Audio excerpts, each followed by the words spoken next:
বহাগৰৰ শেহতীয়া ঘটনাৰ বাবে সভা স্থগিতৰ প্ৰস্তাৱ উত্থাপন অখিল গগৈৰ ৰাজ্যৰ আইন শৃংখলা বিঘ্নিত হোৱাৰ বাবে মুখ্যমন্ত্ৰীৰ পদত্যাগ দাবী অখিল গগৈৰ অনা অসমীয়াই খেলুৱৈগৰাকীক কৰা অত্যাচাৰৰ ওপৰত পৃথক আলোচনাৰ দাবী অখিল গগৈৰ ইফালে শিৱসাগৰৰ পৰিস্থিতি ইমান উত্তপ্ত হোৱাৰ পিছতো কি অখিল গগৈ নিজৰ সমষ্টিলৈ নগল বুলি উভতি ধৰিলে মন্ত্ৰী পীযুষ হাজৰিকাই ফাষ্ট ট্ৰেক আদালতত ঘটনাৰ বিচাৰ হ'ব আৰু দুখীয়া শাস্তি পাব এই ঘটনাক লৈ কটা ঘাট নিমখ ছটিয়াই থকাৰ প্ৰয়োজন নাই বুলি মন্তব্য প্ৰকাশ কৰে মন্ত্ৰীগৰাকীয়ে শিৱসাগৰ গৈ অখিল গগৈক পৰিস্থিতিৰ বুজ লোৱাৰ আহ্বান জনালে মন্ত্ৰী পীযুষ হাজৰিকাই শিৱসাগৰৰ ঘটনাক লৈ সৰব বিৰোধী দলপতি দেৱব্ৰত শইকীয়া এনে ঘটনাৰ বাবে মুখ্যমন্ত্ৰী ডক্টৰ হিমন্ত বিশ্ব শৰ্মাই অসমবাসীৰ ওচৰত আঁঠু ল'ব লাগে বুলি মন্তব্য প্ৰকাশ কৰিলে বিৰোধী দলপতিগৰাকীয়ে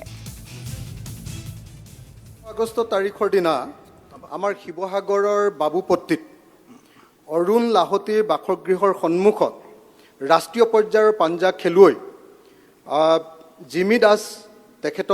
জিমি দাসক আমাৰ দিচাংমুখৰ ছোৱালী তাইক জিমি দাসক কি কৰিলে 5:15 বজাত অৰুণ লাহতী তৰুণ লাহতীৰ নেতৃত্বত ডাঙৰ আক্ৰমণৰ ঘটনা এটা ঘটিলে বহুত ডাঙৰ ঘটনা এটা অসমৰ খিলঞ্জীয়া ভূমিপুত্ৰ অনুসূচিত জাতিৰ এগৰাকী ছাত্ৰী তেওঁ ৰাষ্ট্ৰীয় পৰ্যায়ৰ পাঞ্জাত সোণৰ পদক লাভ কৰি আহিছিলে 2023 চনৰ ছেপ্টেম্বৰত ছিকিমত অনুষ্ঠিত হোৱা ৰাষ্ট্ৰীয় পাঞ্জাত তেওঁ গোল্ড মেডেল পাবলৈ সক্ষম হৈছিলে আৰু তাৰ পাছত দেখা গ'ল যে তেওঁক যেতিয়া আক্ৰমণ কৰিলে এগৰাকী ছাত্ৰী তেওঁ 18 বছৰতকৈ কম বয়সৰ ছাত্ৰী আৰু তেওঁ প্ৰাইভেট পাৰ্টতো আক্ৰমণ কৰা হৈছে এই আক্ৰমণ কৰাৰ পাছতো 14 আগষ্ট পৰ্যন্ত পুলিচে তেওঁক গ্ৰেপ্তাৰ নকৰিলে অথচ সেইদিনাই যিদিনা আক্ৰমণ হৈছিলে সেইদিনাই পুলিচৰ ওচৰত এফআইআৰ দিয়া হৈছিলে 14 তাৰিখৰ দিনা ৰাতিপুৱা সেইকাৰণে 30টা সংগঠনৰ নেতৃত্বত এটা পথ অৱৰোধৰ কাৰ্যসূচী হ'ল আৰু তাৰ পাছতহে দেখা গ'ল যে বিয়লি 4 বজাতহে অৰুণ লাহতী আৰু মনীষ পোদ্দাৰক গ্ৰেপ্তাৰ কৰা হ'ল তাৰ পাছত ইয়াক লৈ বহুত ডাঙৰ ডাঙৰ ঘটনা ঘটিলে প্ৰথম কথা আমাৰ অসমতে যদি অসমৰ খিলঞ্জীয়া ভূমিপুত্ৰ অনুসূচিত জাতিৰ এগৰাকী ছাত্ৰী তেওঁ যদি ইয়াত নিৰাপদ নহয়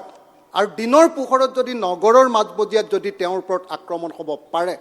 এইটো এটা বহুত ডাঙৰ ঘটনা কিন্তু চৰকাৰে ইয়াৰ ওপৰত বিশেষ ব্যৱস্থা নললে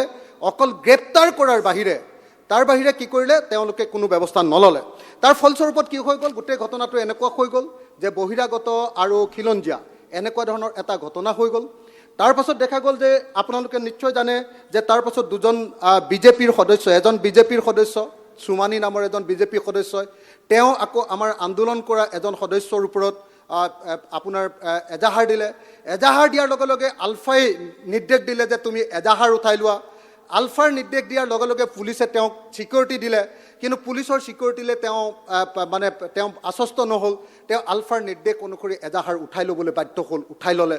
তাৰপিছত আৰু এজনে দিলে শংকৰ সিং নামৰ এজনে আকৌ দিলে কেছ তেওঁ এজাহাৰ উঠাই ল'বলৈ বাধ্য হ'ল আৰু তাৰ শেষত দেখা গৈছে এইখন আপোনালোকে মই দৈনিক জনভূমি কাগজখন দেখুৱাইছোঁ তাত দেখিছে শিৱসাগৰত গণৰোষৰ ৰূপ দেখি সেও মানিলে শিক্ষামন্ত্ৰী ৰনোজ পেগুৰ সন্মুখত লৈ নথি স্বীকাৰ তামোল পাণৰ বঁটা শৰাই আগবঢ়াই মাৰোৱাৰী সমাজৰ